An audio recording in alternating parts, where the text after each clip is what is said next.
Formula One car blasts past at nearly 290 kilometers per hour, the world sees the speed, the overtakes, the podium celebrations.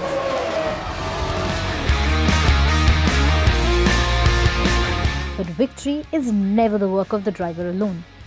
Behind every winning race car is a highly coordinated team of specialists, the pit crew.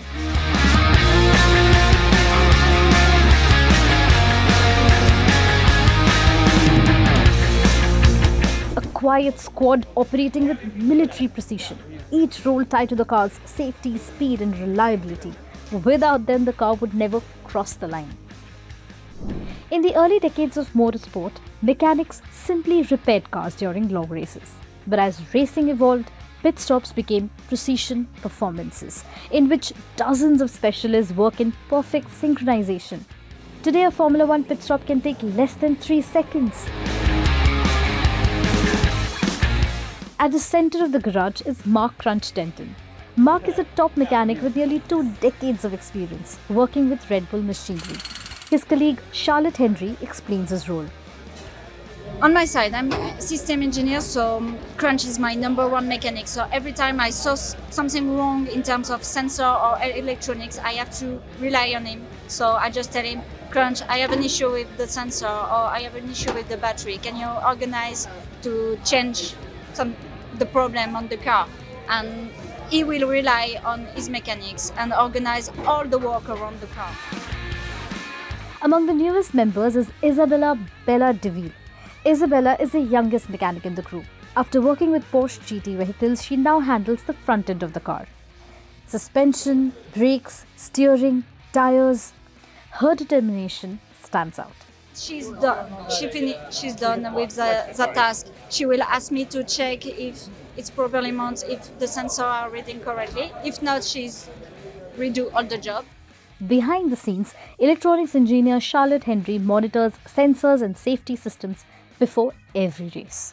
Formula E and Formula One are quite different cars because in Formula E we have a gearbox, but just for reverse and drives, that's it. And now I have 7 gears to check, so it's quite different. But you know, my job is basically the same. I have sensor, I have electronics part, I monitor everything. I check if the car is reliable and safe, and go on track. Leading the crew is Greg Borrell. With nearly 3 decades in Formula One, he still remembers his first pit stop. So we're going back to 2003.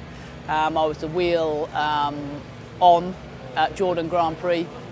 First time stood in the pit lane with the car coming towards you at sort of ridiculous speeds was fairly nerve-wracking, but you soon sort of get into the groove of things. But yeah, it's an exciting time. You kind of go into a little bit of your zone. You know, you practice it so much that it kind of just becomes another part of your job, and you know exactly what you've got to do, and you just sort of crack on and do it. And before you know it, it's done and the car's left the pit box. You don't have much time to think about it, to be honest. Worst scenario is when that obviously goes out the window. I've been hit, I don't know how many times, with drivers coming into the box, generally in the wet, you know, and sliding and hitting people. I think probably China was maybe one of the worst. I forget the year, but the rear end of the car slid out and sort of pushed me maybe a good 1.5 foot away from the spot that I was actually kneeling in. But again, you sort of just pick yourself up, hopefully, and then do your job again, and then hopefully the car disappears back into the race. But the pit crew is often shadowed by the drivers, which Greg says they take up sportingly, as they celebrate every victory together.